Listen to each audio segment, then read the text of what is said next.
ఏం చేయాలి చెప్తా, కూర్చో. లేమ్మా, రా ఇట. ఇంకా ఏమ్మా చెప్పు, మైక్ పట్టుకో, మాట్లాడు, బాగా మాట్లాడుతాను, ఫ్రీగా మాట్లాడు. నీ పేరేంటమ్మా? గట్టిగా మాట్లాడుతున్నావు. ఎంతమంది అమ్మా మీ ఇంట్లో? ఇద్దరు కొడుకులండి. ఏం చేస్తారమ్మా? గొర్రెలు అతను సేద్యం చేస్తున్నాడండి. వాడికి ఇంటర్ చదువుతున్నాడు కొడుకు. కొడుకు ఇంటర్ చదువుతాడు. ఎవరు? పెద్ద కొడుక? పెద్ద కొడుకు పిల్లోడు. పెద్ద కొడుకు పిల్లోడు ఇంటర్ చదువుతున్నాడు. ఇంకొకడు? ఒకరేనా?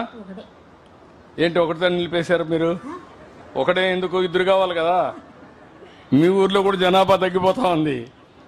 నీకెంతమంది పిల్లలు? ఇద్దరు మగపిల్లలేనా? ఇప్పుడు నీ కొడుక్కి ఒకటే కొడుకు, మరి ఎట్లా? నిజమేనమ్మా, నీకిద్దరు ఆయనకు ఒక్కరే. జనాభా తగ్గిపోతా ఉంది. ఇంకొక కొడుకు ఏం చేస్తాడు? రెండోవాడు? ఎంతమంది? కూతురు కొడుక? చదువుకుంటున్నారా? ఏం చదువుకుంటున్నారా?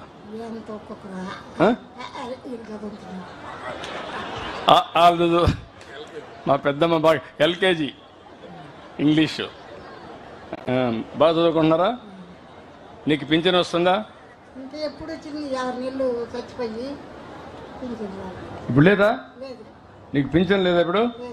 కలెక్టర్ గారు ఈ అమ్మాయికి ఇమ్మీడియట్గా ఈ రోజు నుంచి, ఈ మంత్ నుంచే పింఛన్ ఇవ్వండి.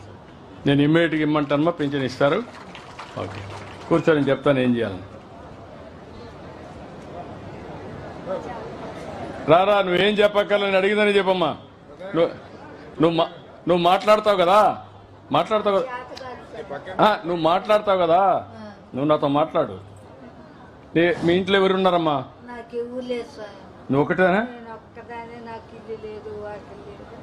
పింఛన్ వస్తుందా? ఎంత ఇచ్చారు? కరెక్ట్గా ఇస్తున్నారా? నెల ఇస్తున్నారా? ఏమైనా డబ్బులు తీసుకుంటున్నారా ఎవరన్నా? కాదు, లంచం లేదా? తీసుకోరా? గౌరవంగా ఇస్తున్నారా? ఎక్కడ మీ ఇంటికి వస్తున్నారా? మొదటి తారీఖు ఇస్తారా? ఈరోజు ఇచ్చారా?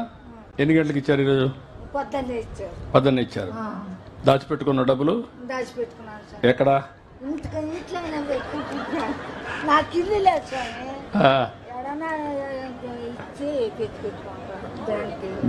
బయట పెట్టుకుంటారా? బంధువులు నా స్నేహితులా? ఎవరింట్లో పెడతావు డబ్బులు? నాకెవరు లేరు, చెయ్యి అయిపో, ఏ పని చేసుకోలేదు, కన్ను చూపు తక్కువ. ఇప్పుడు నీకు ఇల్లు కావాలా? నాకు ఇల్లు కావాలి స్వామి. ఓకే, ఇమ్మీడియట్ గా ఇల్లు. నువ్వు అక్కడ ఇంటి జాగా కూడా చూసి ఈ ఊర్లో ఆ అమ్మాయికి ఇంటి జాగా ఇచ్చి ఇల్లు కట్టించే బాధ్యత మీది. ఇమ్మీడియట్ గా శాంక్షన్ చేయాలి. చేపిస్తానమ్మా, చేపిద్దాం. కూర్చోతా రామ్మా.